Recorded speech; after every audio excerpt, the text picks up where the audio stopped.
সামাজিক যোগাযোগ মাধ্যমে এই ভিডিওটি আমাদের সবার নজর কেড়েছে। পর্তুগালকে হারিয়ে জর্জিয়া যখন ইতিহাস সৃষ্টি করে, তখন জর্জিয়ার সব খেলোয়াড়রা সেলিব্রেশনে ছুটে গেলেও একজন উল্টো দিকে হেঁটে রোনালদোর কাছে গেলেন, তার সাথে সাক্ষাৎ করে আলিঙ্গনে জড়িয়ে নিলেন। জানেন এই ছেলেটি কে? কিছু বাস্তবতা গল্পকেও হার মানায়। 2013 সালে ক্রিস্টিয়ানো রোনালদো জর্জিয়ায় একটি ফুটবল একাডেমি প্রতিষ্ঠায় সাহায্য করেছিলেন। প্রায় এক দশক পর জর্জিয়া সেই একাডেমি থেকে বেড়ে ওঠা 11 জন খেলোয়াড়ের দল নিয়ে এবার প্রথমবারের মতো ইউরোতে খেলার যোগ্যতা অর্জন করে রোনালদোর পর্তুগালকে হারিয়ে দিল। জর্জিয়ার খেলোয়াড়দেরকে রোনালদোকে জড়িয়ে ধরতে দেখা গেছে। যে ম্যান অব দ্য ম্যাচ হয়েছে সে তার পুরস্কার রোনালদোর জার্সির সাথে রেখে ছবি পোস্ট করেছে। কে সেই খেলোয়াড়, কি সেই ঘটনা, আসুন তাহলে পুরো ঘটনাটাই শুনি। মানুষ স্বপ্ন দেখে, সে স্বপ্ন থেকেই বাঁচতে শেখে। কেউ স্বপ্নের খোঁজে পাড়ি দেয় সমুদ্র, খুঁজে নেয় তার আইডলকে।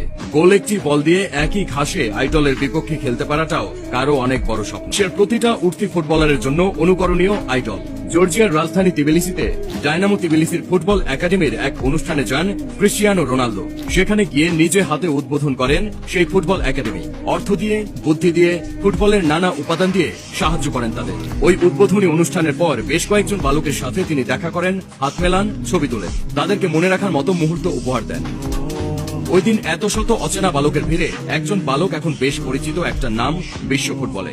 শুধুমাত্র পরিচিতই না, বরং নিজের পজিশনে অন্যতম সেরা খাভেচা খাভারাতুসকেলিয়া। তার বেড়ে ওঠা সেই তিবিলিসির একাডেমিতেই। সেই একাডেমি থেকে বয়সভিত্তিক দল থেকে ডায়নামো তিবিলিসির হয়ে অভিষেক, আর আজকে তার অবস্থান সবারই জানা। কিন্তু সবকিছুর শুরু সেখান থেকেই হয়েছিল। আর আজ 11 বছর পর খাভিচা নামলেন তার আইডলের বিপক্ষে খেলতে। গায়ে জড়িয়েছেন সেম ডিজিটের অঙ্ক 7। যে বালক মুগ্ধ চোখে সেদিন রোনালদোর দিকে চেয়েছিলেন, রোনালদোর এক সান্নিধ্য পাওকে স্বপ্নের মতো মনে করেছিলেন, রোনালদোকে আইডল মেনে বড় হচ্ছিলেন, তখন ছোট দেশটার সবচেয়ে বড় তারকা চুপচাপ হেঁটে গেল ক্রিস্টিয়ানো রোনালদোর কাছে। নেপলসের মানুষ যাকে নতুন ম্যারাডোনা বলে চোখে হারায়, জর্জিয়ার মানুষ যার মুখ চেয়ে তাকিয়ে থাকে দিনের পর দিন, সেই মানুষটা চিরকাল তাকিয়ে থেকেছে ক্রিস্টিয়ানো রোনালদোর দিকে।